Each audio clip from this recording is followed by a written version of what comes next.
my name is Lisa Shea, and this is part of my series on horror short stories. So we're taking a look at the series, which is The Abyss Within, which is a collection of short stories put together by Smash Bear Publishing. And this story in particular that we're talking about is called The Mask by Jim Tritten, or Triton, Tritten. I think it's Tritten, but let me know in the comments if I got that wrong, and if so, I apologize. The Mask, and in all of these reviews, I aim not to give away spoilers or to talk about how the story ends up, because part of the fun of reading horror short stories is seeing where the twists and turns and all of those sorts of things lead you. So The Mask is well done. I enjoyed it from start to finish, and the atmosphere is very much a New Mexico / Mexico environment.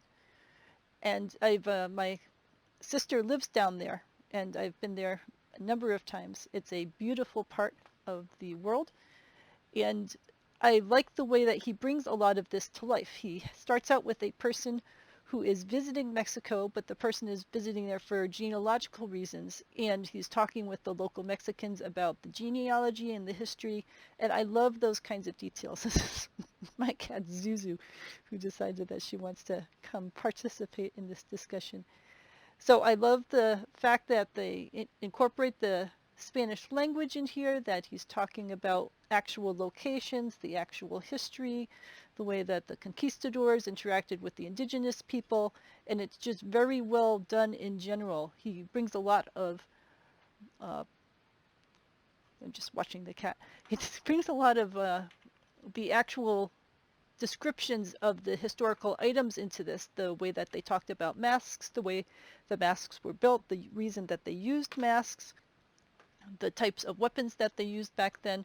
And he's very good at saying, if he brings a new word into there that's sort of complicated for an English speaker to understand, like there's a word that's spelled T-L-A-X, C-A-L-T-E-X, and then he'll say it's pronounced Lash Caltech. So he'll give descriptions of how they're pronounced. So you're actually learning a fair amount while you're reading this story in a fun and interesting way.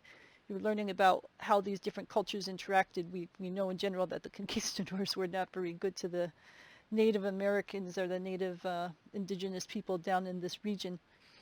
But it is interesting to read about the conflicts that were going on, the mask that they use, what they were using the masks for, and then our main character decides that he wants to have one of these masks for his very own.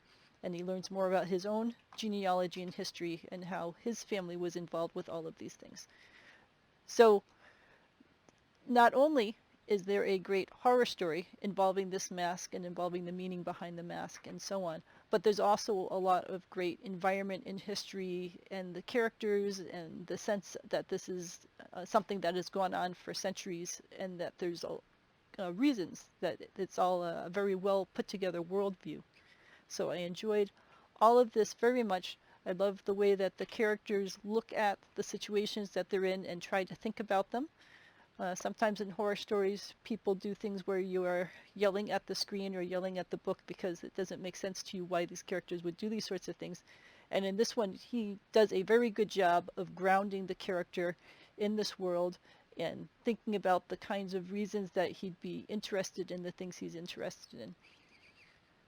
So I'm just looking through it, but yes, all the language he uses, the history that he brings up, and the way that the story progresses really draws you in and makes you care about the characters, and then also makes you feel when the situations develop further, as they often do. In terms of gore and viscera and things, it is not very serious or not very explicit, I guess we'll say. So it's something that I'm comfortable reading, and in general, if something gets, it's hard to judge. I'll say something's too gory. I'm sure other people would say it's not gory enough, but it is not very explicitly gory or detailed in that sense. So if those are kinds of concerns for you, then this story will be quite fine for you. But in general, I like the writing style. I like the flow of the characters, the flow of the language, the whole environment, everything. Everything was very nice about this story. So kudos to this author. And this author is found in a number of other books and compilations. I didn't find a author central page for him, but there are, when you go on Amazon and look, there are other things that you can find him in to be able to see the other things that he writes. So I definitely recommend reading the story The Mask. The story is found in The Abyss Within, and actually it says in here that it was previously found in a couple of other things, the Corrales Writing Group Anthology, Writers Anarchy for Horror, The Red Fez, and Haunted Horror Rainfall publication. So it's in a number of different places that you can read the story. But if you get the copy in The Abyss Within, you get to support battered women's shelters, which is a cause I feel very strongly about. So I definitely recommend getting your hands on The Abyss Within and taking a look at this story. So let me know if you have any comments or questions about this. Let me know if you have any other stories that you think I should take a look at, and have a great week.